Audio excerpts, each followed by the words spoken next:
The lighting in my house is being a little bee. By a little bee, I mean a little bitch. Hola, my chicas. I am back. Happy Diwali. Happy Diwali. That's my desk. That's a really messy desk at the back. I'm sitting in the middle of the house, which is also the office. Might be going out for Diwali, and I've made matcha miso today. But before any of that, my camera is tilted. By my camera, I mean my phone. Week 4 of the artist way. Wait up.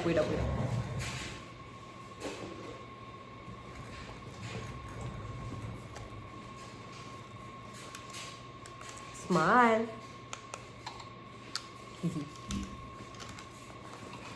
Ooh, let's see.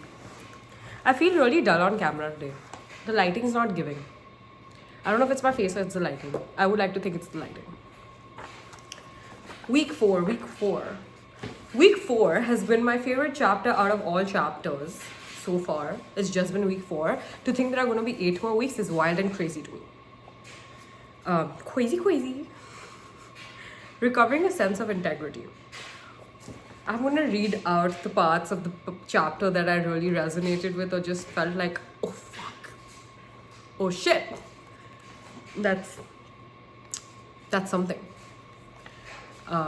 So that in 2, 3, 4, 5, 10, 20, 30, 40 years, maybe 60 years, when I rewatch all of this, I'll be like, oh shit, baby Varnika was so sweet and so cute and so naive. So, what do I mean by I feel okay? Does I feel okay mean I feel resigned, accepting, comfortable, detached, numb, tolerant, pleased, or satisfied? What does it mean? Okay is a blanket word for most of us. It covers all sorts of squirmy feelings and it frequently signals a loss. We officially feel okay, but do we? I think that's such an important part to address because I'm okay, I'm vibes is something I say a lot. But I don't know how to classify the feeling I am feeling, but also I don't know at the same time if I need to be classifying my feeling at all times instead of just, weeping it out or feeling it. Or like I feel like I feel like oftentimes I'll be around people and new people and I'll feel like, oh shit, this is like nice. I like being around these people, but it's not like rosy, it's not that deep. That's the one line I hate when people say, but also at the same time, it's not that deep because everything, like, there are so many emotions that someone can feel in a certain day and the other person may not feel it the same way, but I feel it right now and it's not that deep that I feel it right now. But, like, in a positive sense, it's not that deep. I don't know how to say it. I'm not articulating it this well. Maybe I need to write this down.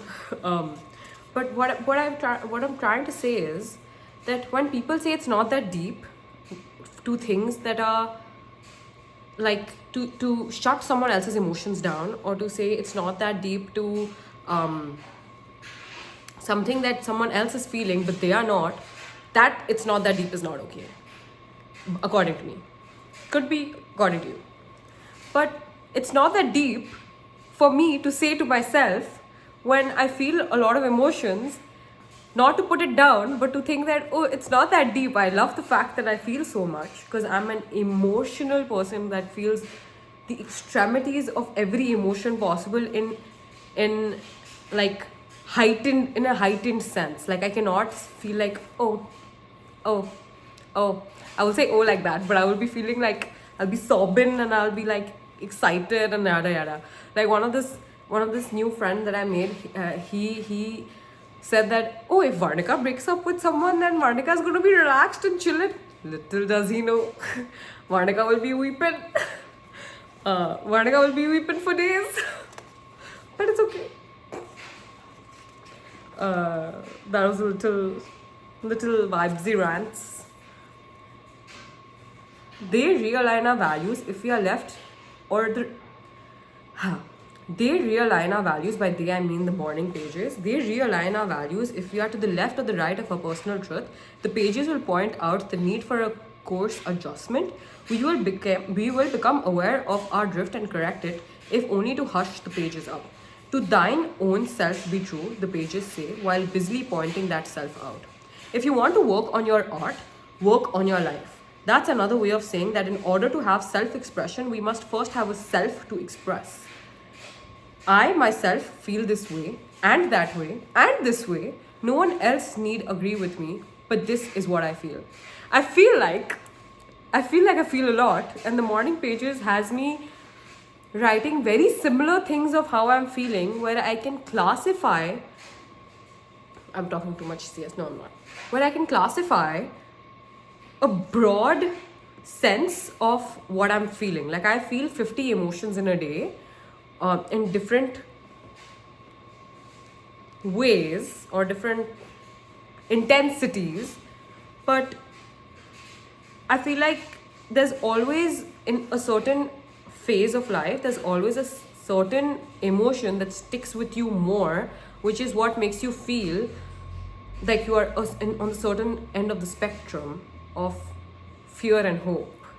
I'm bringing this from somewhere else, but I feel like when I'm like right now, I'm in a phase of curiosity where I feel curious, but at the same time, I feel like I want to lay back and see different aspects of life happen to me, but also be slightly in grip of my career space. But also, when it comes to my personal life, I feel like I just want to let loose and explore more, because I feel like I have been controlling it too much. So I will never say no to a plan right now. Like if you tell me to go out with you, I will go out with you, because I want to explore more. I feel like I shut myself down to a large part of the world for a really long time, because I felt like I did not belong with them, because I didn't feel accepted enough. But I feel like I was not accepting myself enough. I'm getting a little too real here. Did not mean to talk about all of this, but right now I feel like I'm so accepting of myself and where I have come from and where I am going and where I am right now, that I'm okay with everyone. I'm okay with like people whose views also I will never agree with, or someone's energy. Okay, no. If someone's energy is being a little off, I will stay slightly away, but also I'm not gonna actively cut them off. I feel like I'm gonna listen to them, but my energy is not gonna go lower, because I am not vibrating in that energy anymore. I'm vibrating in a completely different higher energy, which I know I'm feeling in a higher energy. So no one's low energy is gonna put me lower anyway.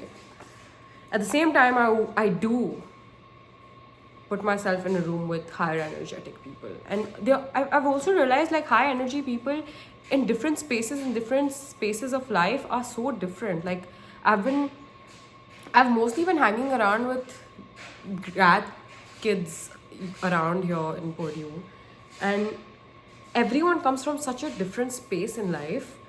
I really like that. I really like that I have put myself out here on social media, that I can message people, talk to people. Like there's this sweet little chap that had asked me to make some content for NAS Daily like a year ago-ish. And he's still in touch with me because I used to vibe with him so much, because I used to do his tarot readings and stuff. And like out of nowhere, he'll message me, and he has like, he knows too many people. But at the same time, like he'll remember me and he'll be like, oh, you're so far away from home. And we don't talk. You're so far away from home. Happy Diwali. I hope you have a great Diwali. And that's so sweet. Like he has no business doing that, but he is. But like at the same time, he's like, I've never met him. I met him for work, but at the same time, like I can have and I can create those bonds on social media. I love that I can do that. I love that I put myself out there with so much energy, and I'm proud of that. I'm proud of the fact that I very confidently can be out here, up here, because 4 years ago I would not be able to do that, because I was saying I'm okay at all times without classifying my feelings or saying that it's not that deep. Like I kept telling myself it's not that deep, or like I kept hearing it's not that deep. So I kept putting myself in a box, in a box, in a box, in a box. And now there is no box, because there are like so many rooms in like a massive ass space where I'll be like, oh, here, little tuck. Oh, here, little tuck. Like there's so many things to feel. Why am I not going to feel them? Who are you to tell me I shouldn't feel them? Another rant. Wow. As we clarify our perceptions, we lose our misconceptions. I really like that line. As we eliminate ambiguity, we lose illusion as well. We arrive at clarity, and clarity creates change. I feel like I started liking this line a little more because I started seeing it also in a light of knowledge. Because anytime I do something hard, it's like this initial barrier that goes like this, right? And that initial barrier is really hard for me to catch on to, but I have become so shameless that I will ask 50,000 questions about the same thing again and again and again. I take like 6 days to do something that my co-workers will do in like a day. But it's okay, because in a year, I'll be able to do it in a day. And I'm not going to feel bad about that, but I will ask 50,000 questions. It'll be as stupid as it can be, but that threshold is that line that you have to cross. And that also means that I start enjoying my space of work, and I don't keep thinking that, oh, this is hard, so I'm never going to do it. Oh, this is hard, so I'm not going to be able to do it. Oh, I'm a girl, so I'm never going to be able to do it. Oh, I'm this, so I'm never going to be able to do it. Like, F that shit. Like, I am great. I am an averagely mediocre person with a little extra confidence than I think I ever had, and a little extra brain space than I ever had, and a little extra I don't know, privilege, I guess. That I can say that, oh, back seat, let me give this 6 days. Let me jump through that little perception I have of, oh, this is not that good. And after those 6 days, if I still feel like, oh, after crossing that bridge of like that initial ambiguity, if I feel like, oh, this was not for me, then it's not for me. But why would I make that decision before? And that is something I have to do with running, because every day I tell myself I cannot run because I'm not a runner. But I'm not, like, I don't run. I'm going on a rant that does not make sense, I think, at this point. It does, but it doesn't.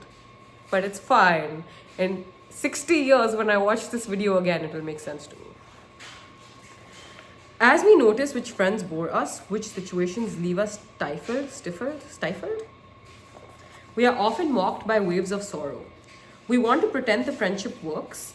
We want the trauma of searching for another job. We don't want the trauma of searching for another job. By God's grace, I've not had to search for a job. Faced with impending change we have set in motion through our own hand, we want to mutiny, curl up in a ball our eyes out, no pain, no gain. The nasty slogan has it, and we resent this pain no matter what gain it brings us.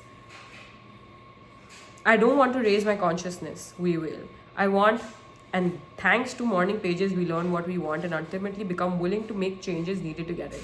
But not without a tantrum and not without a kriya, a Sanskrit word meaning spiritual emergency or surrender.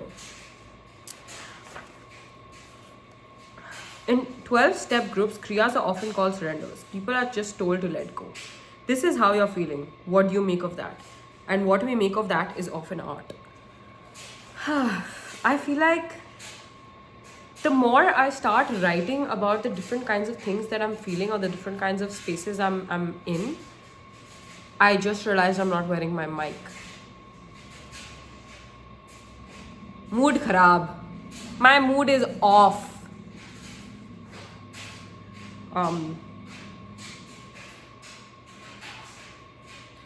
Trail. Next. People frequently believe the creative life is grounded in fantasy. The more difficult truth is that creativity is grounded in reality. In the particular, the focused, the well-observed, or the specifically imagined. As we lose our vagueness about ourselves, our values, our life situation, we become available to the moment. It is there in the particular that we contact the creative self. Until we experience the freedom of solitude, we cannot connect authentically. We may be enmeshed, but we are not encountered. Art lies in the moment of encounter. We meet our truth and we meet ourselves. We meet ourselves and we meet our self-expression. We become original because we become something specific, an origin from which work flows. As we gain or regain our creative identity, we lose the false self we were sustaining. The loss of this false self can feel traumatic. I don't know who I am anymore. I don't recognize me. I feel like I go through phases of I don't know who I am and I don't know who is me a bit too often to feel scared of it anymore. But even when I do feel scared of it, I just call my ammi and my appa and I cry. And I create panic within them. And I also call my brother and I create panic within them. And now I'm tearing up because I do that way too much. and they're always there, and I'm very, very grateful of that. Like, I feel like when I was 17, 18, 19, I didn't respect the fact that they were always there for me. And the minute I came here, I respect the fact that they're always there for me no matter what, even though I'm a little bitch sometimes. I am posting this on YouTube and I am crying. But if you know me and you've met me, I've probably cried at least 5 times in front of you. Remember that the more you feel yourself to be terra incognita, the more certain you be that recovery process is working. You are your own promised land, your own new frontier. Shifts in taste and perception frequently accompany shifts in identity. One of the clearest signals that something healthy is afoot is the impulse to weed out, sort through, and discard old clothes, papers, and belongings. Right before I left my old house to come here, and when I came here, I threw out so much stuff because I felt like this is no longer me. Like, I am no longer this. And I have only ever since bought, like, I used to trash buy a lot of things, but ever since I have only ever bought things that bring me immense joy, and I know I will keep with me forever and ever and ever and ever. Like, I don't think even if it has little rips on it, I'm ever going to throw it, or like little stains on it, I'm ever going to throw it, because I feel like that is adding personality to that thing and to me, because that's something I'm growing with. Like the every clothing I own, luckily now this white kurti has matcha on it, because I have decided for some weird ass reason that I am a barista. Every morning I will make myself a little matcha / a little coffee, and I believe I'm a barista. So every piece of clothing I have has barista stains on it. So I feel like, yeah, that's true. Like, you do sort stuff out and you do throw stuff out. The day I throw and sort stuff out on my laptop will be the best day of my life, and on my phone. The old you is leaving and grieving while the new you celebrates and grows strong. As with any rupture, there is both tension and relief. Long-seated depression breaks up like an ice floe. Long frozen feelings thaw. You may find yourself feeling volatile and changeable. You are.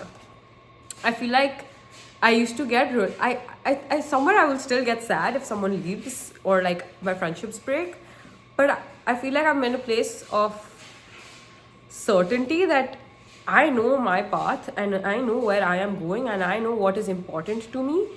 As long as family is with me, my immediate family, mom, dad, Javish, that's all that matters.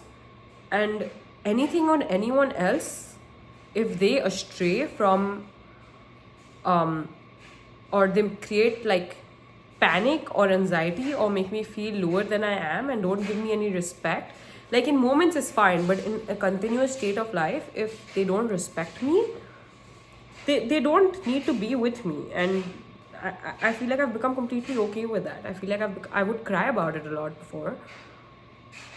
I respect family a lot, or people in general a lot. I understand where they are coming from, but they don't have to be a part of my life at all times.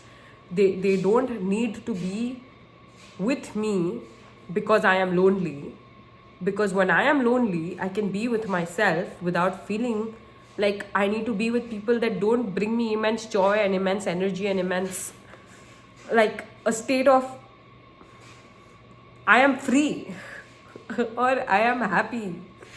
So that is another little rant. Be prepared for bursts of tears of laughter. A certain giddiness may accompany sudden stabs of loss.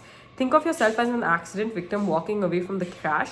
Your old life has crashed and burned. Your new life isn't apparent yet. You may feel yourself to be temporarily without a vehicle. Just keep walking. If this description sounds dramatic, it is only to prepare you for the possible emotional pyrotechnics.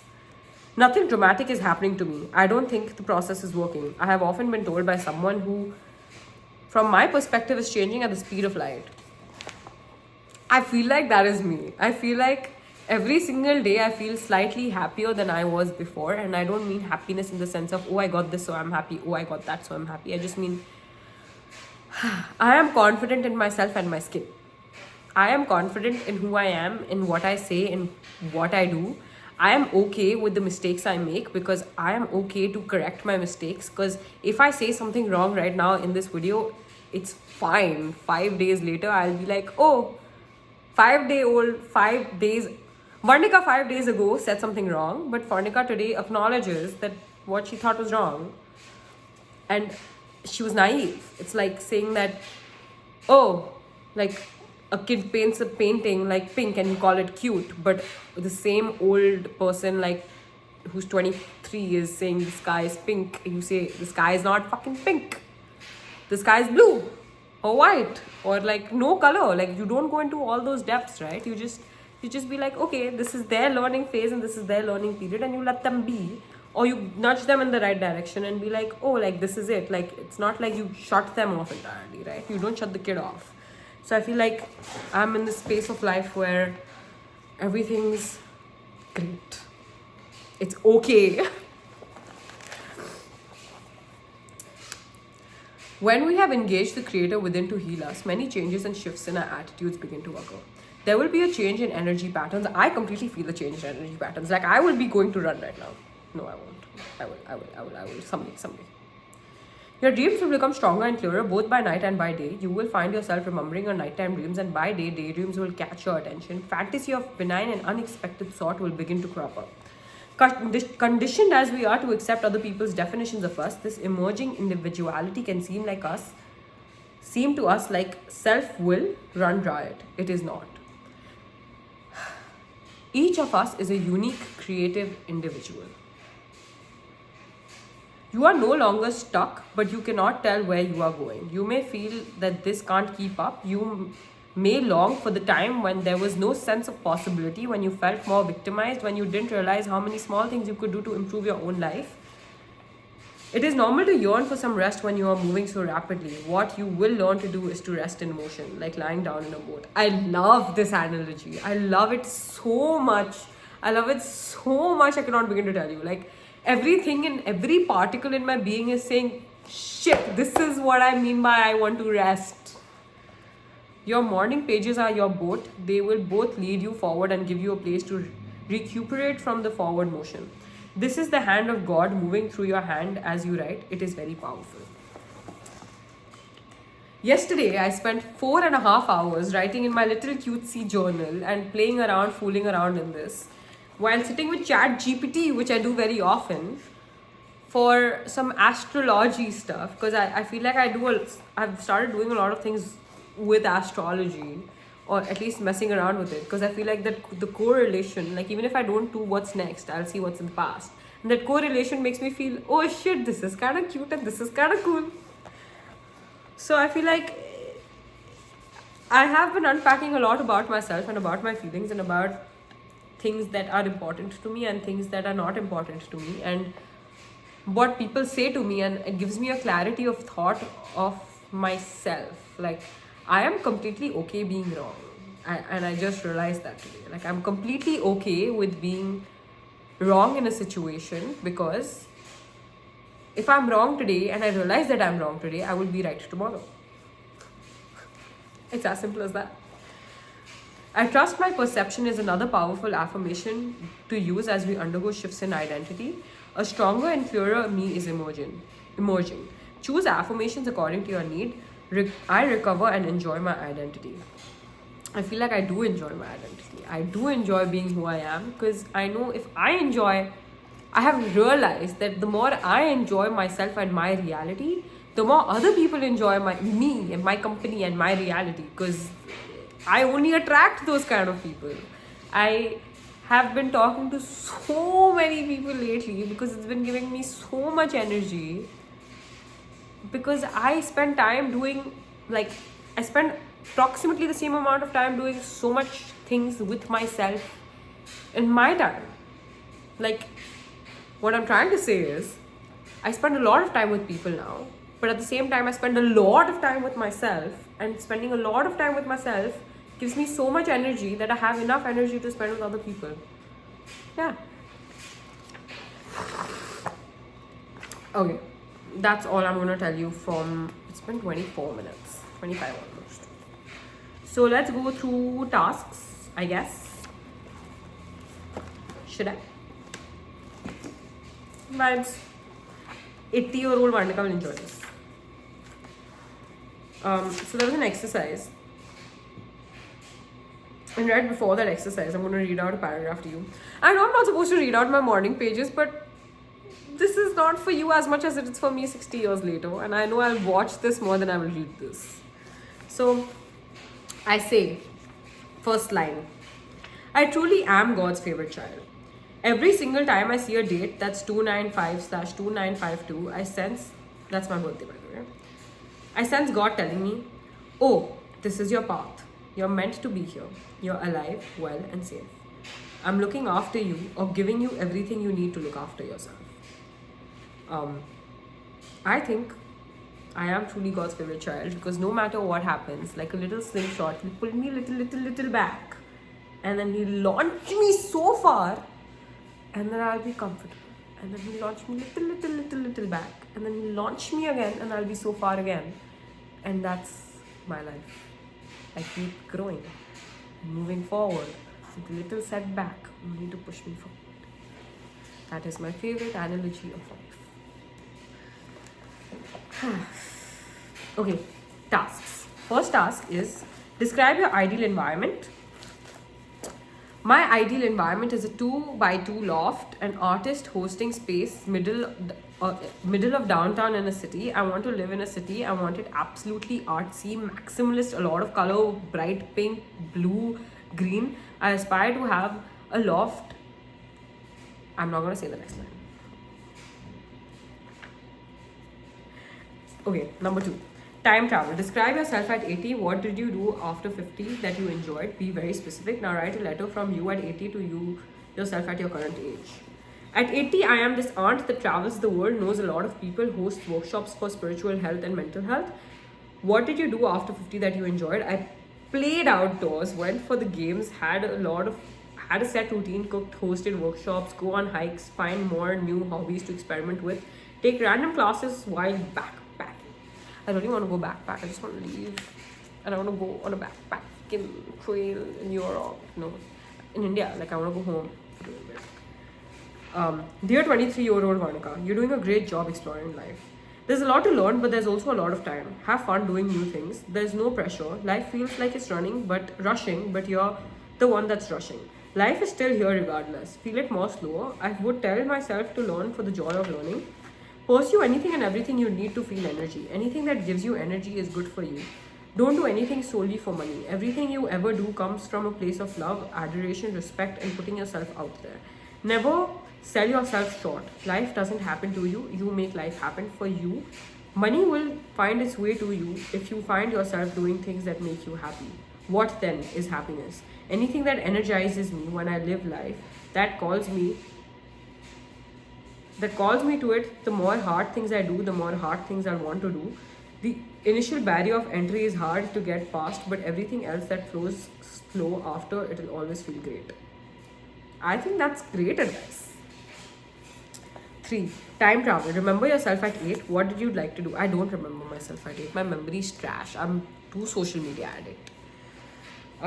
Use your life pie from week 1. I feel after my life, the only thing that I want to say from then is that I feel like everything's grown, but my exercise has reduced because I've been going out and enjoying with friends a little too much, and I wake up at 10 a.m. instead of 5 a.m. and I sleep at 3 a.m. instead of sleeping at 10 p.m. and it's not good for my health. So this week I will be better about it.